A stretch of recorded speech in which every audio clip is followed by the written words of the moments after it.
Le sport est un symbole d'effort, de gloire, de passion. Mais il a aussi un côté sombre, qui nous laisse des images impossibles à oublier. Dans la quête de l'excellence, certains ont payé le prix le plus élevé. Et ce prix, c'est leur vie. Ces tragédies, survenues bien souvent devant des millions de spectateurs, nous rappellent que dans le sport, on assiste à des situations constamment à la limite.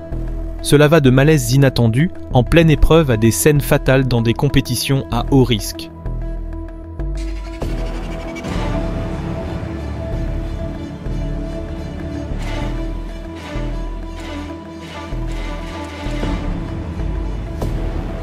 Tout cela met en évidence les dangers liés aux exigences du sport professionnel. Mais ces dangers prennent une dimension encore plus dramatique lorsqu'on parle de culturisme, une discipline dont chacun connaît les exigences extrêmes et les coûts sur la santé que les compétiteurs sont prêts à assumer pour concourir au plus haut niveau. Et si peu de sports peuvent réellement se dire exempts de dopage, dans le culturisme ce danger n'est pas un simple risque. C'est une réalité directe à laquelle le culturiste s'expose dès le premier jour où il décide de devenir professionnel. Quand tu modifies radicalement le fonctionnement naturel de ton corps, tu multiplies aussi les chances de souffrir plus tard de graves problèmes de santé, cardiaques ou rénaux. L'image d'un jeune homme de 26 ans, Dallas McCarver, s'effondrant au beau milieu de la scène, a fait le tour du monde. Cela s'est produit en mars 2017, mais sa mort surviendrait quelques mois plus tard, en août de la même année. Aujourd'hui encore, le lien entre cet événement et les causes exactes de sa mort reste flou. Mais son autopsie a révélé un cœur 3 fois plus gros que la normale, un foie hypertrophié et de graves lésions rénales. Et si l'on pourrait croire que ce sont ces problèmes de santé qui causent principalement les tragédies visibles dans le culturisme, il existe un facteur bien plus immédiat. Paradoxalement, c'est juste au moment où le culturiste monte sur scène que son corps est au plus grand danger. La déshydratation extrême et le déséquilibre électrolytique forcent le cœur à travailler plus que jamais, pour faire circuler le sang dans tout le corps. Mais il y a un ennemi encore plus silencieux. Ce sont les diurétiques utilisés pour accentuer cette déshydratation. Un déséquilibre électrolytique causé par un manque de liquides essentiels peut perturber le rythme cardiaque et empêcher le corps de maintenir ses fonctions vitales.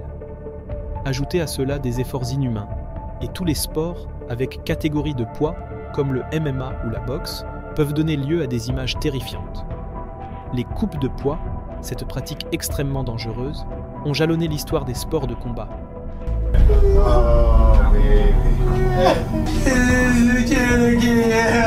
Chris, you need to breathe. You need to breathe. Les cas les plus médiatisés concernent les combattants de l'UFC ou de la boxe, constamment surveillés pour éviter la mort. À Manille, un combattant chinois de 21 ans est mort à la suite d'une déshydratation sévère après avoir tenté d'atteindre les 57 kg.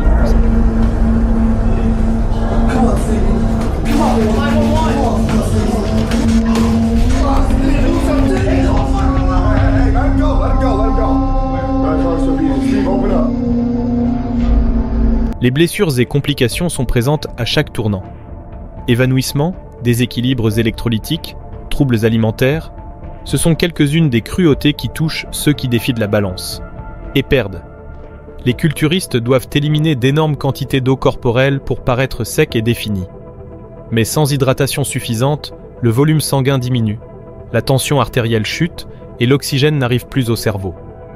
Cela provoque des étourdissements, des pertes de conscience, souvent sur scène. S'ajoutent à cela les régimes extrêmes, la fatigue accumulée, le manque de sommeil, la restriction calorique et le stress mental lié à la pression compétitive. Tout cela épuise le corps et l'esprit. Et sous la chaleur des projecteurs, le posing peut causer une chute soudaine de tension artérielle, et des scènes comme celle-ci.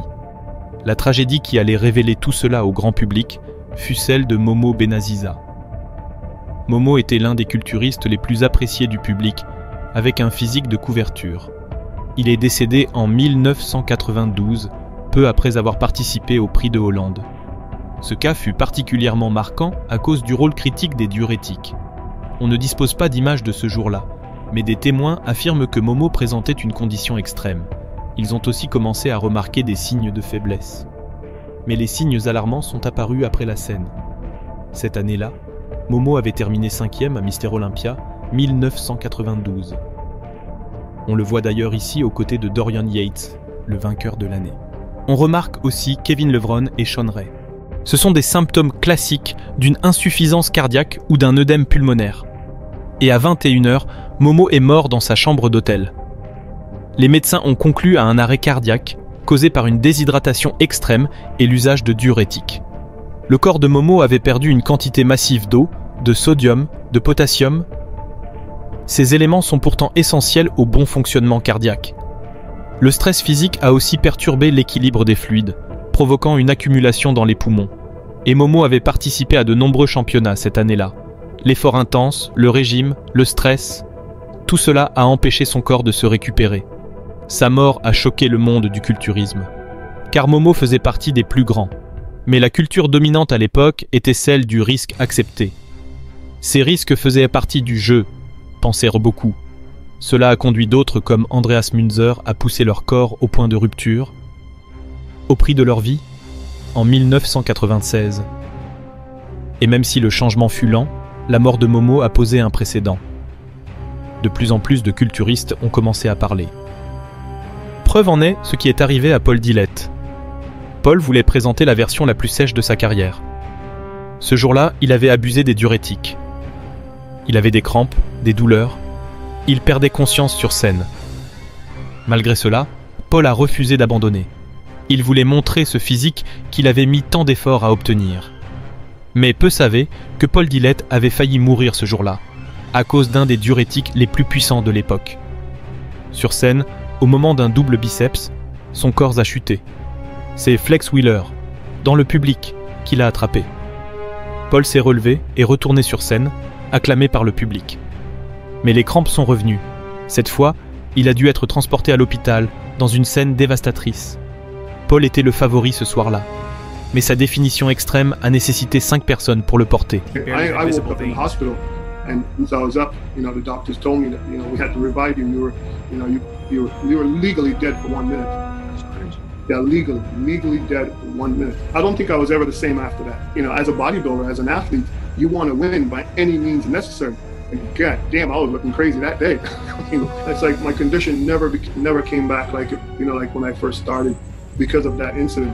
It is. On lui a injecté une perfusion, mais des années plus tard, on apprend que il était tellement déshydraté qu'on ne voyait même plus ses veines. Et l'un des cas les plus tragiques et récents est celui du culturiste Anthony Souza. Le culturiste brésilien est décédé en coulisses après s'être préparé pour un championnat au Brésil. 10 jours plus tard, sa femme parlerait de la déshydratation extrême qu'Anthony cherchait à atteindre pour cette compétition. Un cas tragique de plus, révélateur des risques inhérents au culturisme. Ce sont justement des cas comme celui d'Anthony, de Benaziza et d'autres athlètes morts pour des pratiques similaires qui nous obligent à remettre en question les limites de ce sport. Quel prix sommes-nous prêts à payer pour une définition extrême ou un physique parfait ? C'est une question que non seulement les athlètes, mais aussi les juges, les fédérations et les fans eux-mêmes devraient se poser et réfléchir sérieusement à la réponse. Preguintar à ChatGPT